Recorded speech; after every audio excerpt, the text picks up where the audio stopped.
Question number second solve करेंगे। Question number second क्या है देखिए, नीरज के पास मयंक से 3 गुने आम थे। क्या बोल रहे हैं प्रश्न देखिए, नीरज के पास मयंक से 3 गुने आम थे। फिर आगे क्या है देखिए, यदि मयंक को 8 आम एवं नीरज को 6 आम और दिए जाएं तो मयंक और नीरज के आम का अनुपात कितना हो जाता है? 1:2। तो बताइए दोनों के पास कितने कितने आम थे बोल रहा है। ठीक है, तो प्रश्न को आपको बार बार पढ़ना है जब तक आपको प्रश्न समझ में ना आ जाए। ठीक है, तो चलिए सॉल्व करना स्टार्ट करते हैं। तो सबसे पहले सॉल्यूशन लिखेंगे। अब देखिए क्या बोल रहा है, नीरज के पास मयंक से 3 गुने आम थे। आई बात समझ में? तो किसके पास 3 गुना है? नीरज के पास। किससे 3 गुना है? मयंक से। तो हम लोग किसको मानेंगे? एक्स मयंक को। तो लिखेंगे माना ये मयंक के पास, ये माना मयंक के पास ये।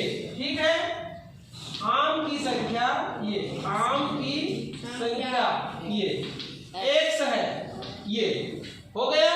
अतः नीरज के पास क्या? नीरज के पास ये आम की संख्या, ये आम की संख्या कितनी होगी प्रश्नानुसार? 3x। 3 गुना है मतलब 3x। तो अतः नीरज के पास आम की संख्या 3x होगी। ये होगी कि नहीं होगी? ठीक है ना? अब आगे क्या बोल रहा है देखिए, यदि मयंक को 8 आम, यदि मयंक को 8 आम एवं नीरज को 6 आम और दे दिए जाए बोल रहा है, तो लिखेंगे ये मयंक को कितना आम? 8 आम ये देने के बाद, ये देने के बाद ये मयंक के पास किसकी संख्या? आमों की संख्या। ये कितना हो जाएगा? संख्या बराबर कितना हो जाएगा? अभी मयंक के पास कितना है देखिए, अभी मयंक के पास कितना था? 8। 8 आम और दे दोगे तो कितना हो जाएगा? x + 8। 8 जुड़ जाएगा ना। तथा और किसको कितना देना है देखो, नीरज को। ये तथा नीरज को 6 आम देने के बाद, ये देने के बाद किसके पास? नीरज के पास। ये नीरज के पास किसकी संख्या? आमों की संख्या कितनी हो जाएगा?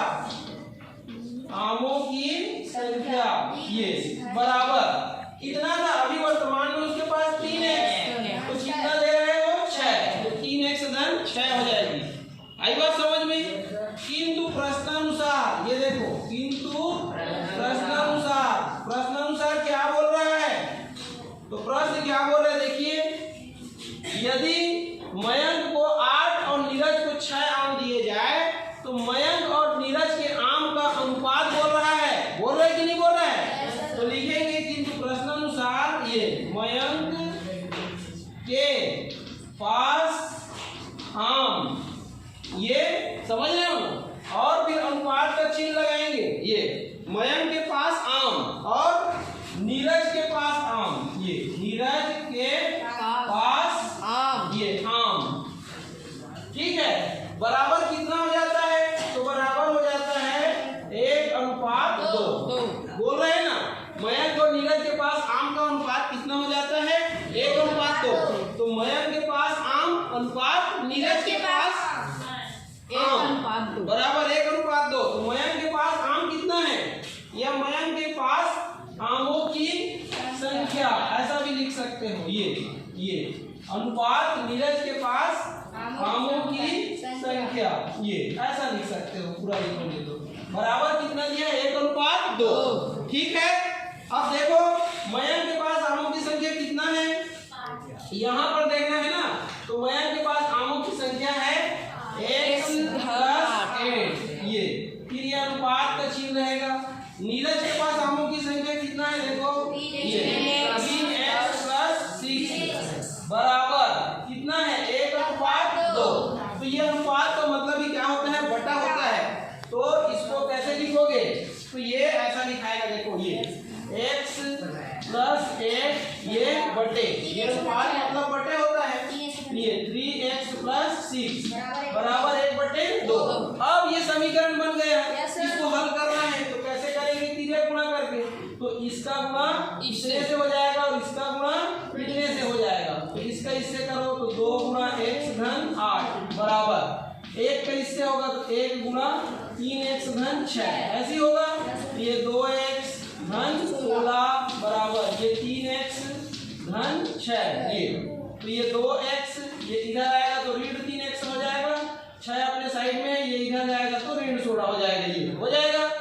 क्या करने पर, पक्षांतर करने पर। ये अब 2x को घटाओ इसमें तो ऋण x आएगा, 6 को घटाओ तो ऋण 10 आएगा, ऋण धन हो गया तो x का मान कितना आया, 10 आया।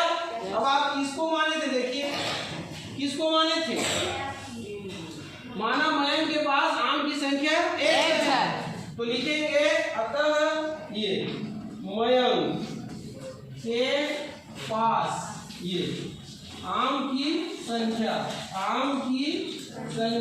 x की जगह में उसका मान रखेंगे, तो x का मान 10 आया, अतः मयंक के पास आम की संख्या 10 है।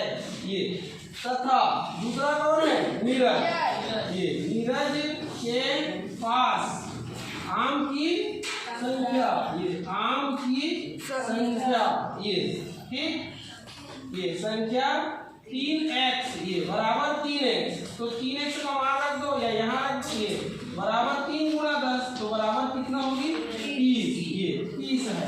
ये तो देखो कितना कितना आ गया, मयंक के पास आम की संख्या 10 और नीरज के पास आम की संख्या 30, तो ये और ये दोनों आपका क्या है, आंसर।